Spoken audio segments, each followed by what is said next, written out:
आज़ादी के अमृत महोत्सव पर मुख्यमंत्री ने किया प्रदर्शनी और डिजिटल सूचना पट का शुभारंभ। आज़ादी के अमृत महोत्सव पर हरियाणा के मुख्यमंत्री मनोहर लाल ने वीरवार को हरियाणा सिविल सचिवालय में भारत के स्वतंत्रता संग्राम में हरियाणा का योगदान पर आधारित लघु प्रदर्शनी और डिजिटल सूचना पट का शुभारंभ किया है।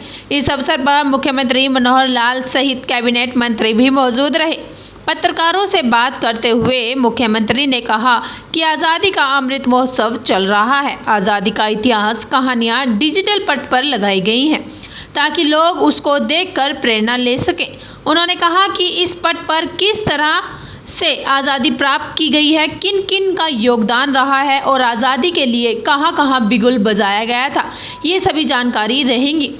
उन्होंने कहा कि हरियाणा के सभी जिला मिनी सचिवालय पर भी इस तरह के डिजिटल सूचना पट लगाए जाएंगे। मुख्यमंत्री ने कहा कि डिजिटल हरियाणा की तरफ से हरियाणा बहुत से मापदंडों को पार कर चुका है और लोगों को सभी सुविधाएं आईटी के माध्यम से मिले, इसके लिए भी तैयारियां की जा रही हैं। उन्होंने कहा कि बीते दिन भी एक क्रांतिकारी कदम उठाया है।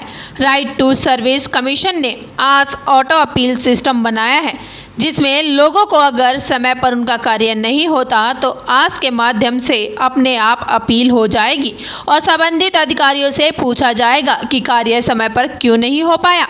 चैनल 18 भारत के लिए चंडीगढ़ से ब्यूरो रिपोर्ट।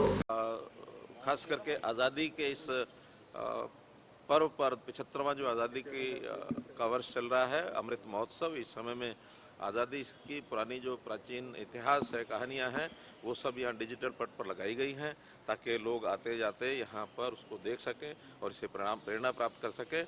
हमने ये भी कहा है कि इसी प्रकार के पट सभी जिला के जो मिनी सचिवालय हैं वहाँ पहले लगाया जाए और बाद में जहाँ जहाँ फुटफॉल होता है लोगों का वहाँ भी लगाने का प्रयत्न करेंगे ताकि लोगों को इस वर्ष में आज़ादी की पूरी कहानी, ये किस प्रकार से क्रांतिकारियों ने आज़ादी प्राप्त की, किन किन लोगों का उसमें योगदान रहा और कहाँ कहाँ इसका बिगुल बजाया गया, ये सारी जानकारी उनको मिल सके। प्रधानमंत्री जी डिजिटल इंडिया पर काफ़ी काम कर रहे हैं, डिजिटल हरियाणा पर किस तरह काम हो रहा है, किस तरह जो है हरियाणा डिजिटल की ओर आगे बढ़ रहा है? आपने बहुत अच्छा प्रश्न पूछा। डिजिटल इंडिया के तर्ज पर डिजिटल हरियाणा बहुत से मापदंडों को पार कर चुका है और हमारा आईटी डिपार्टमेंट हर एक विभाग में कुछ न कुछ ऐसा सॉफ्टवेयर बने, इस पर लगा है ताकि लोगों को सब सुविधाएं, यानी आईटी का मतलब है कि इमीडिएट ट्रांसमिशन, यानी एक प्रकार का ट्रांसफॉर्मेशन, ये इस प्रकार से आईटी के माध्यम से हम लोगों को जो अपनी सेवाएं हैं, चाहे वो अंत्योदय सरल केंद्र हैं और चाहे अभी जो हमने परिवार पहचान पत्र बनाया है वो भी एक आईटी का यानी डिजिटल हरियाणा का ही एक नमूना है। हमने किसानों के लिए मेरी फसल मेरा ब्यौरा के माध्यम से बहुत सी सेवाएं उनको देना शुरू किया है और डिजिटलाइजेशन ऑफ रेवेन्यू रिकॉर्ड्स ये हम कर रहे हैं हर एक विभाग में। अभी आगे चल कर के हर विभाग की जो फाइलें हैं ई ऑफिस के माध्यम से वो ई फाइल्स ही चलेंगी, अब फिजिकल फाइलें नहीं चलेंगी। और कल हमने एक और जो बड़ा एक क्रांतिकारी कदम उठाया है कि जो राइट टू सर्विस कमीशन है, उन्होंने एक ऑटो अपील सिस्टम ये बनाया है आस नाम से, ताकि किसी को टाइम से सर्विस नहीं मिलेगी।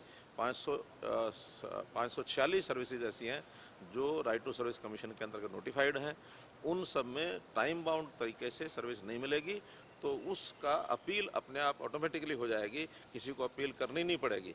फिर उसमें से कर्मचारियों से पूछताछ की जाएगी कि वो काम उसने समय पर क्यों नहीं किया। तो इसलिए डिजिटल हरियाणा ये हमारा एक बहुत फोकस्ड कार्यक्रम है जिसके ऊपर हम आगे बढ़ रहे हैं।